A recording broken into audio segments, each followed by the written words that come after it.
আসসালামু আলাইকুম আমার প্রিয় আপু ভাই আঙ্কেল আন্টিরা, কেমন আছেন সবাই? আশা করি আল্লাহর রহমতে সবাই ভালো আছেন, সুস্থ আছেন। আলহামদুলিল্লাহ আমরাও ভালো আছি।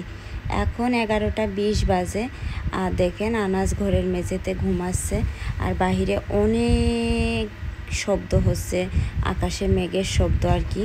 মেঘের শব্দ হতে না হতেই দেখেন ঝরঝরিয়ে বৃষ্টি নেমে পড়েছে। আর আমি কিন্তু চুলায় ভাত বসাইলাম, মানে রাফি তো মাদ্রাসায়, রাফির আব্বু শহরে মাদ্রাসায়। তো ওরা আসবে, মনে করলাম ওরা আসার আগেই আর কি রান্না শেষ করব। ভাতটা মাত্র আমি বসাইছি আর সাথে সাথে বৃষ্টি নেমে গেছে। আর বৃষ্টিও তাও দেখেন অল্প বৃষ্টি না, এত জোরে জোরে বৃষ্টি হচ্ছে কি বলবো। ওই যে দেখেন চুলা থেকে এখনও কিন্তু ধোঁয়া উঠছে, মানে গরম আগুনালা চুলায় আমি কিন্তু ফেলে রেখে ভাতের পাতিল নিয়ে চলে আসছি রান্নাঘরে। কারণ একদিকে অনেক জোরে জোরে ডাক মারছিল, মানে বজ্রপাত আর কি, আর একদিকে মানে বিদ্যুৎ চমকাচ্ছে, আর একদিকে মনে করেন যে জোরে জোরে বাতাস ঝড়ের মতন মনে হচ্ছে টিংমিং সব উড়ে এসে আমার গার উপরে পড়বে। তো এদিকে আনাজ ঘরে ঘুমাচ্ছে ঝড় বৃষ্টির ভিতরে, তো ছেলেপেলেরা অনেক ভয় পায়। তো ওর কাছে যাচ্ছি দৌড়ে দৌড়ে, একবার এসে দেখছি যে আগুনের চুলা আগুন টাগুন জ্বলে ওঠে কিনা। আর একবার দেখেন চুলায় ভাত বসাইছি, মানে ভাত কেবল পানি গরম হয়েছে আর তখনই বৃষ্টি নেমে গেছে। তো সেই ভাত তো রেখে দিলে নষ্ট হয়ে যাবে, এই জন্য গ্যাসের চুলায় বসালাম।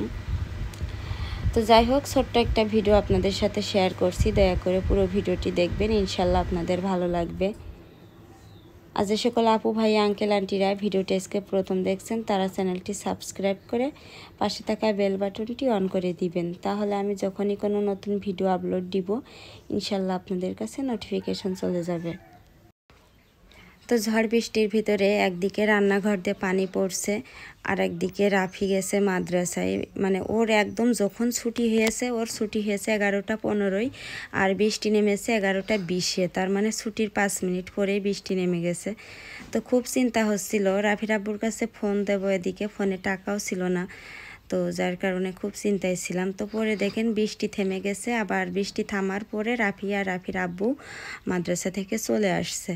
তো চলে আসার পরে এখন আমার ভাত তো রান্না শেষ, এখন তরকারি কি রান্না করব রাফির আব্বুর অপেক্ষায় বসেছিলাম। তো রাফির আব্বু বাজার করে নিয়ে আসছে, তো এখানে যাব রান্নাঘরে। আর এই যে দেখেন চুলার অবস্থা একদম ভিজে টিজে শেষ, বস্তা দিয়ে গামলা দিয়ে ঢেকে রাখিলাম। তো দেখেন অফ ক্যামেরায় রান্না শেষ করে ঘরে চলে আসলাম। আর এই তো চান্দা মাছ দিয়ে পেঁয়াজ চচ্চড়ি, আর সাথে ওরা তো ছোটো মাছ রাফি আর আনাজ খেতে পারবে না, এই জন্য ওদের জন্য 2 পিস বড় মাছ ভাজি করেছি, আর সাথে এই যে আমাদের জন্য পটল ভাজি করলাম। তো যাই হোক, দুপুরের খাওয়া দাওয়া আর কি এটা দিয়ে শেষ করবো ইনশাল্লাহ। তারপরে যে দেখেন এখন হচ্ছে বিকালবেলা, বৃষ্টি থেমে গেছে, তারপরে রোদও বের হয়েছে। আর আমার চুলার অবস্থা দেখেন, বস্তা দিয়ে টিয়ে ঢেকে রাখিলাম। তো রান্নাঘরে এখন আমি কি করছি চলেন দেখাই আপনাদের।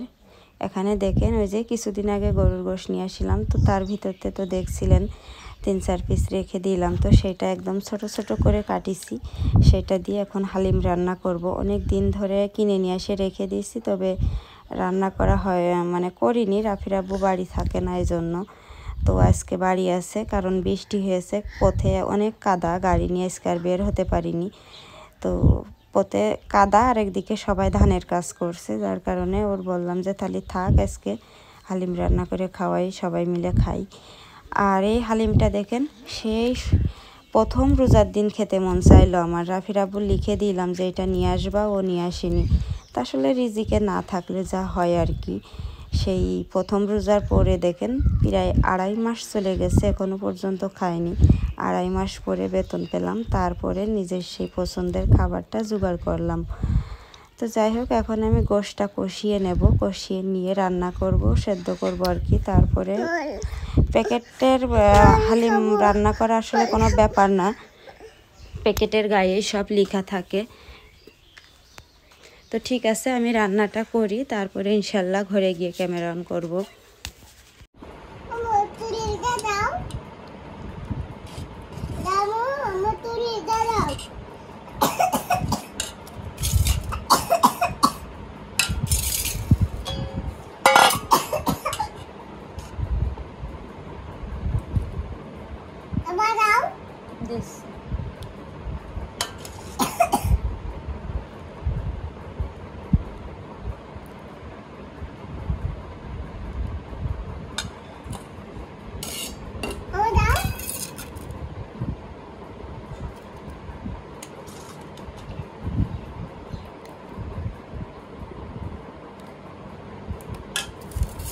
এরপরে শশা মশা আমি দিয়ে দিবা না, তুমি পারবা না নেব।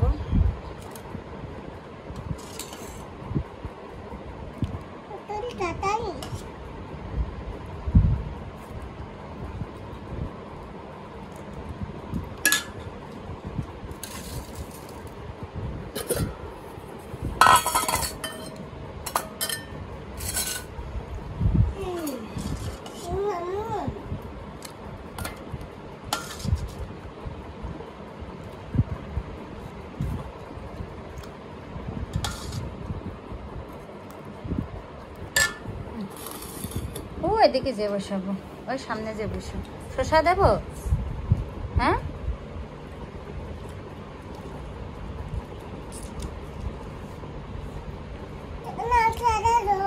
শসা দেবো না? দাঁড়াও, এই যে এটা এখন এটা দেবো। আচ্ছা, ওইটুক থাকলে সমস্যা হবে না, না খাও।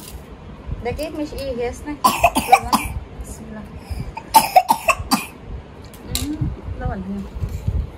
দাঁড়াবো, খুব গরম।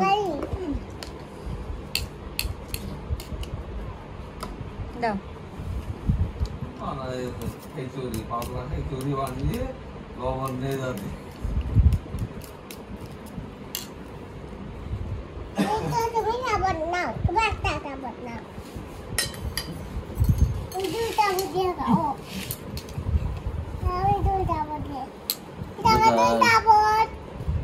দাও আমাদের দাও, ওইটা আমার পুরো নাও, যেটা নিবে সেটাই দেবো।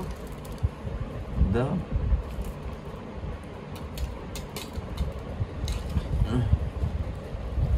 লেবু দিলে লবণ কেটে যাচ্ছে।